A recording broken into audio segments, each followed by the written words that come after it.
Sir, ಈಗ ಜಾತಿ ಗಣತಿ ಭಾಳ ಚರ್ಚೆ ಆಗ್ತಾ ಇದೆ. 2013 ಸರ್ವೆ ಮಾಡಿದ್ರು, ಈಗ ಅದನ್ನು ತೊಗೊಂಡ್ಬರ್ತಾರೆ. ಭಾಳಷ್ಟು ಜಾತಿಗಳ ಸಂಖ್ಯೆಯನ್ನು ಕಡಿಮೆ ತೋರಿಸ್ತದೆ. ಅದರಲ್ಲೂ ವೀರಶೈವ ಲಿಂಗಾಯತ ಏನು ಜಾತಿ ಇದೆ ಭಾಳಷ್ಟು ಕಡಿಮೆ ಸಂಖ್ಯೆ ತೋರಿಸ್ತದೆ. ಅದ್ರ ಬಗ್ಗೆ ಈಗಾಗಲೇ ಸಾಕಷ್ಟು ಚರ್ಚೆಗಳು ಮಾಧ್ಯಮಗಳಲ್ಲಿ, ಸಮುದಾಯ ಸಮಾಧಾನಗಳಲ್ಲಿ ನಡೀತಾ ಬಂದಿದೆ. ಅವಶ್ಯಕವಾಗಿ ಮುಂದುವರೆದು ಹೇಳಬೇಕು ಅಂದರೆ ಅದನ್ನು ಮರುಗಣತಿ ಮಾಡಲಿಕ್ಕೆ ಆದೇಶ ಮಾಡೋದು ಎಲ್ಲಕ್ಕಿಂತಲೂ ಹೆಚ್ಚು ಒಳ್ಳೆಯದು. ಯಾಕಂದರೆ ಕೂಡ ಸಿದ್ದರಾಮಯ್ಯನವ್ರು ಹೇಳಿದ್ದಾರೆ, ಅಂಬೇಡ್ಕರ್ ಅವ್ರನ್ನ ಸೋಲಿಸಿದ್ದು ಸಾವರ್ಕರು. ಏನು ಸಿದ್ದರಾಮಯ್ಯನವ್ರ ವಂಶಜರೆಲ್ಲ ಹೋಗಿ ಮಹಾರಾಷ್ಟ್ರದಲ್ಲಿ ಚುನಾವಣೆ ವೀಕ್ಷಕರಾಗಿ ಹೋಗಿದ್ದಾರೆ. ಇವರು ಸಿದ್ದರಾಮಯ್ಯನವರು ಫ್ಯಾಮಿಲಿ ವೀಕ್ಷಕರಾಗಿ ಹೋಗಿದ್ರ.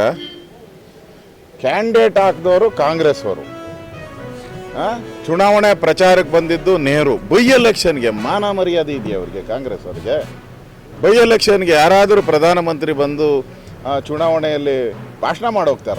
ನಾಚಿಕೆ ಆಗಬೇಕು ಇವ್ರಿಗೆ.